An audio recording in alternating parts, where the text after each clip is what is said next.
Do you think this will be the last assassination attempt on Trump, or are you afraid we could see more of these attempts? You know, it really scares me because of the fact that we know what Iran has put a hit out on the president as it is. Now they're seeing these, well, I call them amateurs. I don't think they're amateurs. The guy yesterday, matter of fact, I don't think was an amateur, and that was a very high-powered rifle, and certainly he could have killed President Trump. I really believe now that Iranians are seeing it right now, and they want to hit on him. It could be a lot more serious than it happened, and it could happen, and we have to be careful. Can Trump ever really be safe? Well, I don't think that if anyone wants to get to somebody, I mean, I have friends who are Marine snipers that can take out people a mile away with a 50 caliber. And I mean, you could be hiding almost anywhere. The reality is, if someone wants to get to somebody, you'll never be 100%. I've played golf with Donald Trump on that course many times. Matter of fact, my ex partner, real estate partner, Steve Witkoff, called me from there yesterday. He was playing golf with President Trump, and he said they heard four shots. They thought it was from outside the facility, when in fact now we all learned that the shots came from the Secret Service officer that was really quick to fire at the muzzle of that rifle. That whole area there where the golf course is, Trump National Golf Course, which I played many times, it's got big hedges all around the fence. I mean, in order for that to be 100% protected, you would have to shut the roads around that whole golf course. And I don't know if they're going to do something like that. Now, of course, the Secret Service were able to neutralize the attacker. They've arrested him, but he did get on the golf course. So, do you think that the Secret Service failed here? This was a failure of the Secret Service. I don't think it's failure for the Secret Service. I really believe, again, and we're reiterating again, at what point, you know, when a person wants to get somebody, at what point can you really stop them? My belief, I'm from law enforcement. I've been in the secure business my whole life. And if someone wants to get to somebody, you know, it's very, very difficult to stop them completely like that. They can wait for their shot. You know, these people can just what? Then they say, well, how did they know when Trump was going to the golf course? Yeah, you don't have to be a rocket scientist. I was a member of Mar-a-Lago also, one of the original members of Mar-a-Lago. It's about 4 miles away. All they have to do is follow. They see the motorcade of him leaving Mar-a-Lago, then they know he's up and about, and he goes to play golf at the golf course. So it doesn't take a genius to realize he was going to play golf on Sunday afternoon. Whilst we don't know too much about the motives of the alleged attacker on Trump yesterday, we do know that he's put out some tweets supporting Ukraine, perhaps some tweets supporting the Democrats, although there are other tweets as well.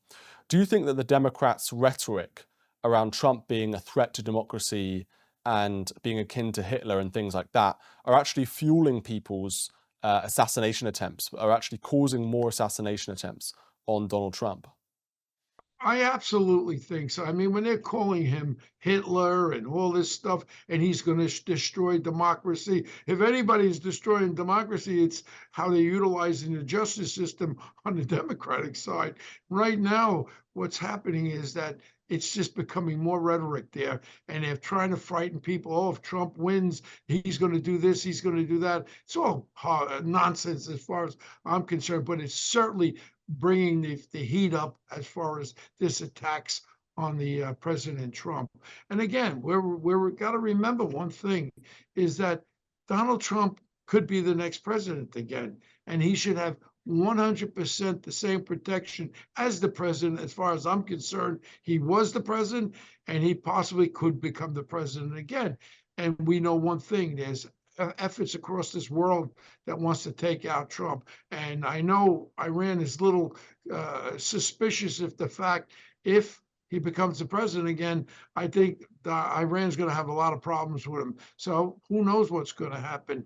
And I've talked to people from Afghanistan. I've had them on my podcast. Bin Laden's son is training ISIS members.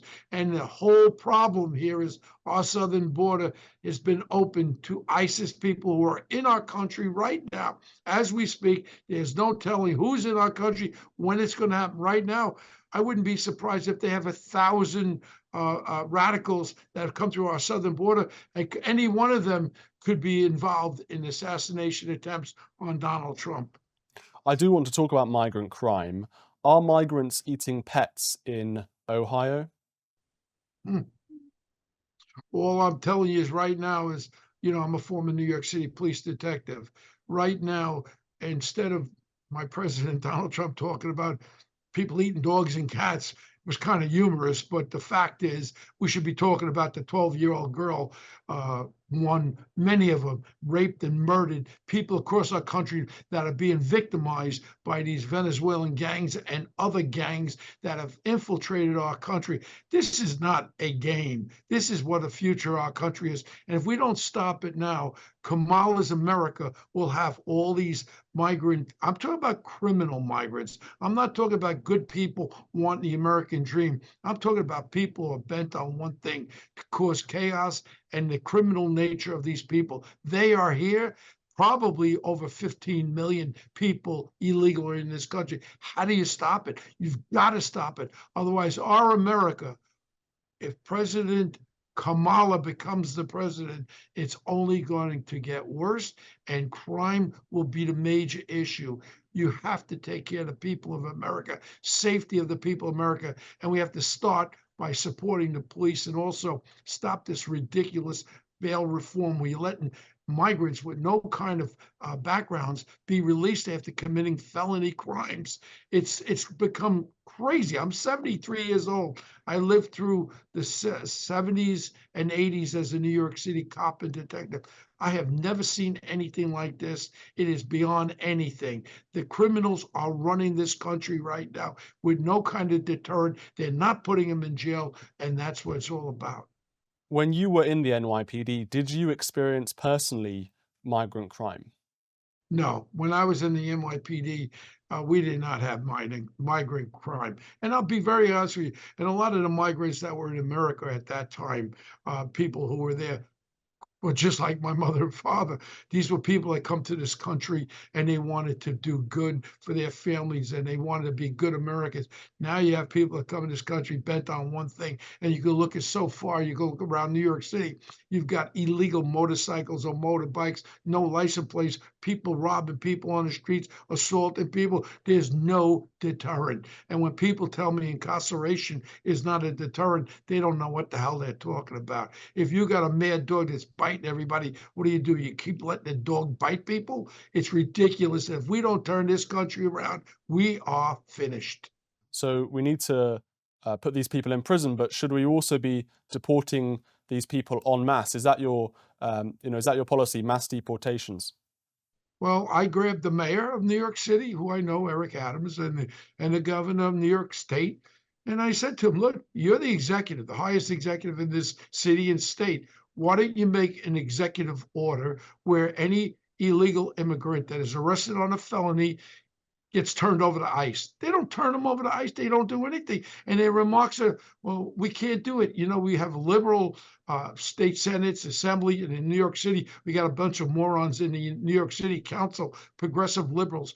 They do not want policing. They want to defund the police. They want to let the criminal elements control the neighborhoods. They want to let the criminal elements control America, and that's what's going on. And if we don't draw the line in the sand now, and the only person that can take us out of this abyss, I believe, is Donald Trump. And you know what?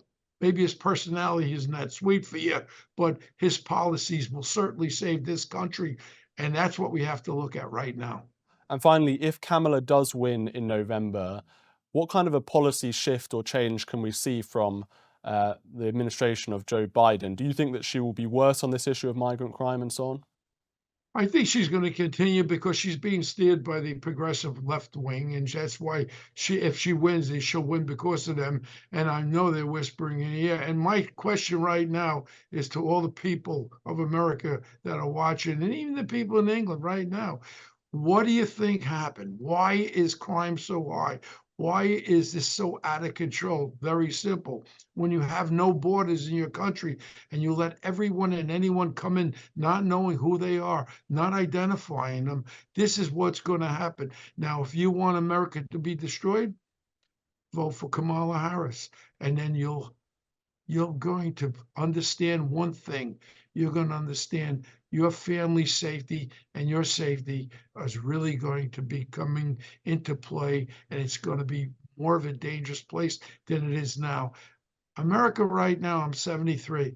I have never seen this country more dangerous than it is now. And they're talking about arrests being down. Yeah, because the police officers are not doing anything because they don't want to get involved. They don't want to lose their job. And when they react, all of a sudden they're on the defensive. The criminal is on the offensive, the criminals on the defense, and America now has now supported the criminals over the police. And this is what we're getting. Well, I have to say, walking around New York City with a big camera, as I've done before, is not a good idea. Thank you, Bo, for joining us. Really appreciate your time. Thank you very much, and God bless England and God bless America. We really have to understand one thing. This is our future. My children, my grandchildren, I'm afraid for them. I carry a gun wherever I go, but you don't carry a gun all the time, and everyone can't. The only people that carry guns are the criminals. That's what's happening. Thank you. Thank you very much. Thank you.